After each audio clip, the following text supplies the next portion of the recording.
I've loved the military. So I thought I was cut out to be a Marine, and so even though I was a great student, I was a great student, but I always wanted to go to the military, and I couldn't tell my mom and dad that, guys, I don't want to go to college. I want to go to the military. So, if people remember, I didn't sign to go to Georgia until April. And the reason I didn't sign until April because I thought as long as I don't say anything, they'll let me go to the military. And on Easter Sunday in April, my mom said, Bo, my nickname is Bo.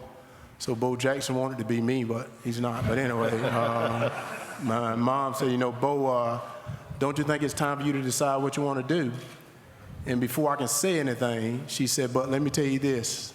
If your mind and your heart is pure of the Lord Jesus, it really don't matter about your decision. And I said, all right, then I'll flip a coin. And I flipped the coin to the side whether to go to the military or go to college, and it came for me to go to college, and I go, crap.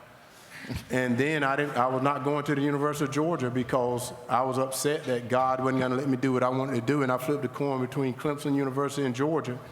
Georgia ended up winning the coin toss. And then I said I'd love to go to USC out in California. I flipped the coin between those two schools, and Georgia won that as well. And this is no lie. I pulled the names out of a bag, and I pulled Georgia. And at that time, I said I was going to Georgia, and that's how I ended up at Georgia. And there was sometime when you're naive and stupid, God will take care of it, because that was the right decision. Because, like I said, I got to the University of Georgia, and what's fun is I went to the University of Georgia with a freshman class that was absolutely incredible. We had Darryl Jones, who was in my class, was a quarterback from Columbus, Georgia. Freddie Gilbert was an outside linebacker that can run like a deer, was 250 pounds, was a triple jumper. Scott Williams was a basketball player, got scholarships to play basketball. I was Melvin Simmons was a running back from Florida, but I just had an opportunity to play. And that's why I tell all kids today, even kids that I was talking with from other schools, I said, when your opportunity is called, you better step to the plate, because there's someone else waiting to take that position. And that can be your 15 minutes of fame. And my name was called in Tennessee. So that was my opportunity. And when you step up there, you better be ready, because there's someone right behind you that want that position. And real quick for all three, the game 150 years ago didn't start in the South, but that's what people think about 150 years later, that it remains strongest in the South. From each of you, real quick, I wonder if you could talk about why that is, why you think that is, and how proud are you to be a part of that, that any discussion of 150 years has to have your three names in it. Coach Berry, why don't you start? Okay. Again, why is it so special in the South? That's what everyone keeps asking and talking about. I don't have the exact reason. The people in Columbus, Ohio, they'll probably tell you it's just as important up there and so forth. But I don't know. I just look back and think how fortunate I was to go to the University of Florida. I didn't know where else to go. I was wide open. And I finished basketball season and actually visited in late March when it was about 72 degrees in Gainesville and about 32 up in Johnson City. So all I know is that I was blessed to go down there. Coach Graves, important man in me coming to Florida, and I've been thankful ever since. Met my wife Jerry there, and everything that's happened to me is because of that decision to go there. So the college decision of a young man is really important. I wish more of them would stay all 4 years in one place now, but that doesn't happen very often. And I can see some guys transferring, but it seems like now everybody wants to transfer if they're not a starter right away. But again, hey, the South loves football. The people down in the South are crazy about it, and that's benefited all of us up here. I think just the high school football is fantastic in the South. I know more about it probably in Louisiana and Mississippi, but we have also have coaches, high school coaches that stay with it, their career. And, I admire that fraternity so much. I know Steve, of course, dealt with them as a college coach, but those men don't coach high school football for the money. They do it because what they love to do. And, I think a lot of us, other than our father or somebody in the family, that high school coach has done more to develop men or turn boys into men. And in the South, we got good weather, good high school football, great coaching, and I think that evolves to the college game too. I think to be a part of anything that's 150 years, you got to be honored. In today's world, with everybody want to erase history, which I think is a shame. For me to be a part of something that's 150 years is absolutely incredible to be remembered. But, when you talk about the SEC, and I'm not saying anything against any other conference, I think the SEC stands with a lot of power. People know when you're going to play any team in the SEC, I don't care who it is, you better bring more than your lunch because it's going to be a tough game. Guys are going to play extremely hard, and just for me to be associated with, just to be named I'm honored. Even like I told Coach Spurrier earlier, just to have an opportunity that I've gotten to know him over the years. I feel it not falling in love with him, but I like him a lot. But and then Mr. Manning, we play in the golf tournament together, and I've gotten to know them, and they know a lot of the players from the SEC is, it's like this bond. And when they start talking about 150 years, I'm like, wow. And I didn't think I was that old. I don't think I look that bad. But this is, I'm honored. All right, we'll go over here on the right side, and the near aisle. Hi, this is for Archie. I'm Peter Baugh with The Athletic covering Mizzou. You have the passing academy you coach and stuff, and I was just curious if you had any interactions with Kelly Bryant at the most recent ones and what stood out about him. Yeah, with Alabama. You said Alabama? Kelly Bryant. Kelly Bryant. Kelly Bryant. We enjoyed Kelly. He was kind of a late entry there. It's kind of funny how we wound up getting the college quarterbacks, and Coach Dooley, of course, we'd had the quarterback in Missouri the year before, so he came in. Great young man, very athletic. Of course, they're there.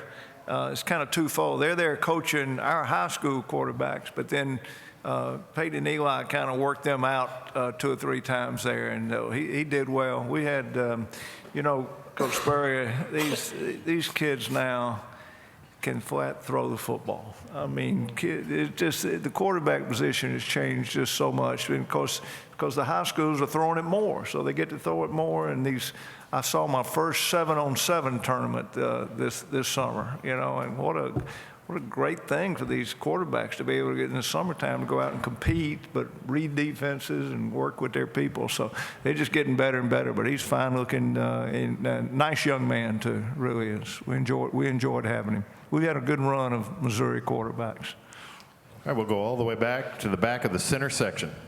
Steve, I know it wasn't the Alliance Football League, but you guys beat Alabama in 2010. Just wondering what your memories were from that South Carolina-Alabama game. My memories, 35-21. Stephen Garcia had the best game of his life, 17 of 20. Alshon Jeffrey caught a couple touchdowns. Marcus Lattimore ran for about 90-something yards. I think more than Ingram and who's the other running back? They had Richardson. Ingram and they didn't run them very much that day, fortunately.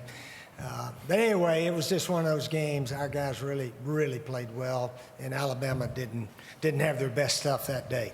So, in fact, they tried a fake field goal that day that wasn't very smart, if y'all remember.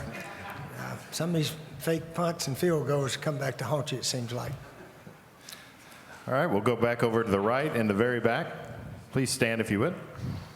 I'm Brandon Adams from Dog Nation. Herschel, your coach at Georgia, Vince Dooley, is going to have the field at Sanford Stadium named for him this year. I was wondering what that means for you personally to know that your era is also going to be honored that way, to see Dooley's name on the field now. That means a lot. Coach Dooley has done some great things. And what was strange, I was telling Coach Spurrier earlier, when I first got to Georgia, I was scared to death of Coach Dooley. I was scared of this man. He was a disciplinarian, and I knew that my parents spanked, and not that I'm advocating spankings and stuff. I'm not, because Adrian Peterson messed that one up. But anyway, so I didn't want to get in trouble, so I was afraid to get in trouble with Coach Dooley. And But he deserved, because he built men. He built more than, and it reminded me of Coach Landry, where he taught me more than just being a football player.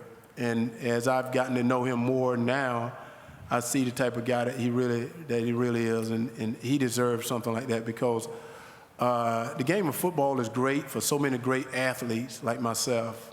So we can get, the game of football is going to keep some athletes out of trouble. The game of football is going to give some athletes a meal. It's going to do so many great athletes, and Coach Dooley was one of the start of that. And to name the field after him, I'm happy to be a part of it. I'm happy to congratulate him on it, and I'm just excited. And normally I tell people, name something after Herschel Walker too, because I don't want to die and you name something after me when I'm dead, because you don't appreciate it. So it's great to name it after Coach Dooley while he's here, that he can appreciate that we honor him for that. So that's why I'm excited about it. All right, we'll go right down to here in front on the left side. Go ahead. Steve Moulton with WZZN in Huntsville, Alabama. For all three, please, I know the transfer portal, you mentioned, Coach Spurrier, about the transfer portal being a pretty popular subject. Was wondering to get your opinion on the transfer portal, and had it been an option back in the day, would any of you three have entered the transfer portal? Coach Spurrier. No, I would not have. I got to play as a sophomore. Freshman couldn't play back then. But I think it's just the way things are now. It's a free country. Your coaches can pick up and go anytime. So players that we feel like can pick up and go. And I think we just we're going to live with it. And coaches now, they sort of keep recruiting players that are on their team. You got to, but everybody has the same problem. That's what I always say. All of you have the same problem. And so it should even out, and whoever maybe handles all those problems the best could be the most successful. I guess, just quarterbacks and competitive kids, they want to play. It was funny this year, we had 40 coming to our camp, and invited them March or April. By June, 4 of them had transferred. I'll tell you one quick story. A young man from Penn State was coming, Tommy Stevens. And Coach Franklin had actually called me and said, fifth-year kid, and we'd had Trace McSorley the year before, a wonderful young man. And he said, I think Tommy's a good player. And I said, I think your camp working down there would really do him a lot of good. I said, he's in. So I called him, lined him all up. So right after spring training, I guess he got beat out in spring, and he called me. He said, Mr. Manning, I'm in the portal, and I'm going to transfer. Does that mean I can't come to the camp? And I said, no, I invited you. You're invited. You're in the camp. So let me know what you do. So about 3 weeks later, he said, Mr. Manning, I'm going to Mississippi State. I said, whoa, we're going to have to think about that now. But that's not true. We've always had Mississippi State quarterbacks at our camp, and we had a lot of fun with Dak Prescott and all through the years with Tommy too. But these kids, they want to play. I don't know what the answer is. Seems like it needs to be policed a little bit, or just free to go. And I don't know how it works. Is colleges if they start recruiting kids within? I don't really know how it works, but it's a pretty popular thing right now. Well, I'm a guy sometimes that you don't like what I say, but I'm sorry, that's what I believe. I don't really believe in the transfer portal that much, even, and I think you got to be a man of your word.